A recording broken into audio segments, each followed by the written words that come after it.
A new book connects the saints with spirits, so to speak.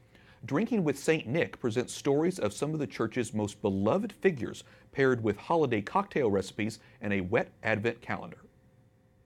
Joining me now is the book's author, Michael Foley. Michael, this book is a sequel to your previous one, Drinking with the Saints. A lot of people are hesitant about connecting saints with alcohol here.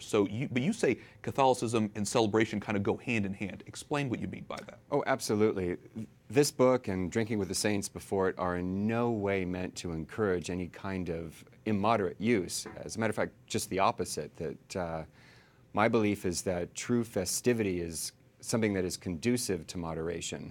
And that is why there is no historic opposition between Catholic piety and the responsible use of alcohol. And that includes the saints.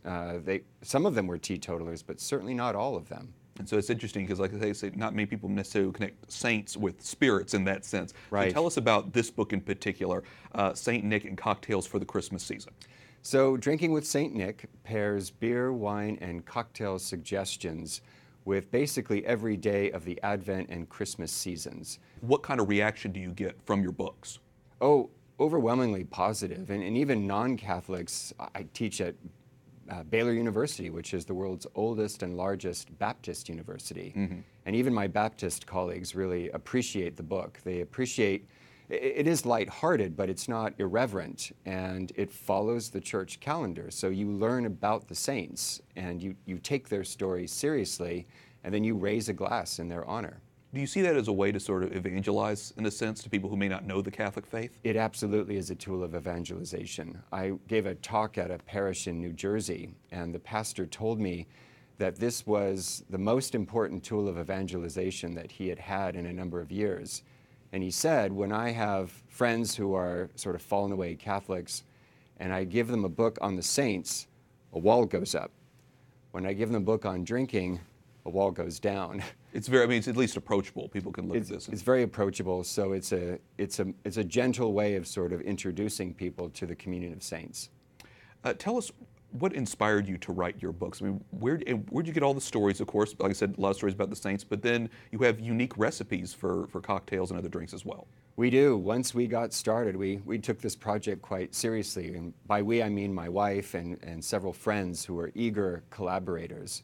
And that to me was the big joy of researching both these books, was learning about new saints that I didn't know about before and stories I hadn't heard before. That was a really lovely experience.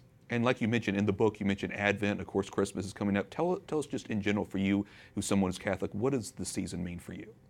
It means a lot more thanks to the research of this book, because what I discovered was our ancestors observed these seasons so much better than we do today.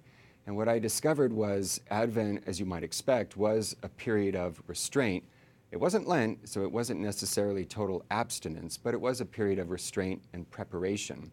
And the idea was that you got all of your work out of the way by December 21st, 22nd, 23rd. And then you celebrated the 12 days of Christmas, which meant 12 days of merriment, 12 days of abstaining from manual labor. The courts were closed, the shops were closed. It was 12 days of pure festivity. And now... Yeah, far cry from all the shopping now we you do see nowadays. Christmas trees on the curb, December 26th. Everyone goes back to their sort of frenetic life that they had before. Christmas is spent by the day after Christmas, and I think we lost something there. Well, it is fascinating to hear about this book, and like I say, and all the traditions of the saints and just background and tidbits that you give. So it's fascinating to hear about it. Michael Foley, author of Drinking with St. Nick, Cocktails for Sinners and Saints. Thanks so much for talking with us. Thanks for having me.